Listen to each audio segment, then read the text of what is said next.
দর্শক, আমরা এই মুহূর্তে যুক্ত রয়েছি পটুয়াখালী সদর হসপিটাল থেকে এবং আপনারা দেখছেন যে আমি যাদেরকে দেখাচ্ছি মূল বিষয়টি হয়েছে যে আমতলী 18 গেছে ইউনিয়নে 6 নং ওয়ার্ডে কলা গাছ লাগানোকে কেন্দ্র করে পূর্ব শত্রুতার জেরে আজকে এই একজন যাওয়ার ঘটনা ঘটেছে।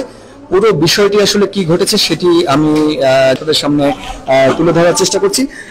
ভাইয়া, একটু কষ্ট হলো, আমাদেরকে একটু বলুন প্লিজ যে আসলে কি ঘটেছে বা কিভাবে কি হয়েছে, আপনি একটু আমাদেরকে একটু বলুন প্লিজ যে কিভাবে কি ঘটনাটা ঘটেছে। কলা গাছ লাগাইছে আমার বাবা, সেই জায়গায় কলা গাছ তারা ভাঙ্গে ফেলাইছে সব।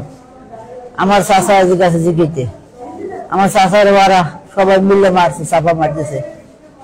আমার চাষা হইয়ে পড়ছে, তারপরে আমরা গেছি, আমরা গেছি, আমাকে মারছে। মারার পর আমার চাষা আমরা গাড়িতে উঠেছি, আমার চাষা যে কথা কয় না। ফের আমার চাষা লিয়ে আমরা সবাই হসপিটালে চলে আসছি। মারা গেছে বলতে কি, মানে কিভাবে কি দিয়ে মারছে বা কারা মারছে? আমার বিরুদ্ধে পথে, আমাদের বাড়ির পাশেই তারা মারছে। বলেন কারা?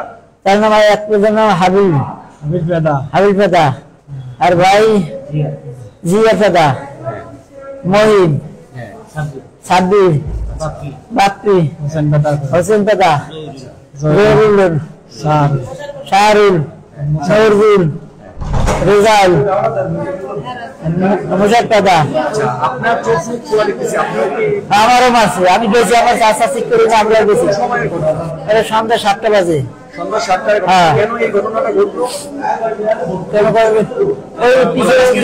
কলা গাছ ভাঙছে, হ্যাঁ। এই ঘটনা কালকে হয়েছে, কালকে হওয়ার পরে মিলে গেছে, সালিশি হবে আজকে হওয়ার কথা। সালিশি বলছে কালকে সকাল 10টা হবে। এই কারণে আমরা যার যার বাড়ি চলে গেছি, আমার চাষা যাওয়া গেছে, সেসব করতে গিয়ে আর আটক করে তারা মারছে। মারিয়া ফিরেছে তার স্বামীর কাছে 24 বছর পর।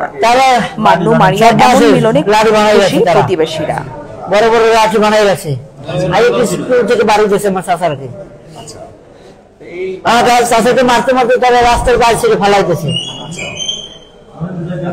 দেশ ও প্রবাসের নিত্য নতুন খবর পেতে ওয়ান টিভি নিউজ ইউটিউব ও ফেসবুক পেজে ফলো দিয়ে রাখুন।